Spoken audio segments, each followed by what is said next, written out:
We do have a breaking update on a story that we have been following for years. The founder of Casa Ruby, an LGBTQ+ nonprofit in D.C., has pleaded guilty to wire fraud. Ruby Corado just appeared in court about an hour and a half ago. Rafael Sanchez Cruz was also there. And Rafa, bring us up to speed here. What happened?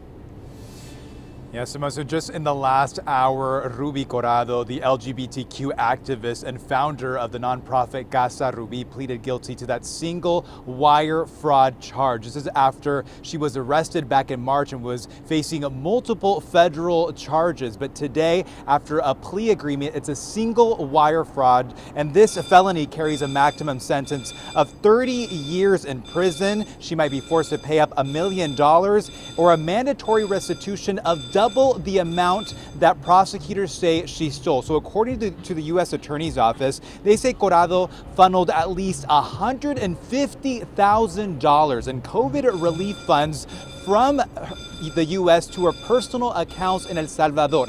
These were loans given by the federal government to Corado to cover expenses for the running of the nonprofit Casa Ruby, for things like utilities, paying employee salaries, and rent. Now, during the hearing, Corado argued that she only misdirected an estimated 15% of those federal funds. Now, also today, they decided she will no longer be on home arrest and now is subjected to a curfew with GPS monitoring. We were able to briefly speak to her as she was leaving U.S. District Court just about an hour ago. She said she does have a lot of things to say, but she will wait to say those until she is sentenced. That sentencing is set for January 10th, and you at home might be wondering why we're waiting so long to get that sentencing. It all has to do with her lawyer that's representing Corado basically saying she's busy and booked and wanted to have it for January 10th. They're going to have to fine-tune some of the details regarding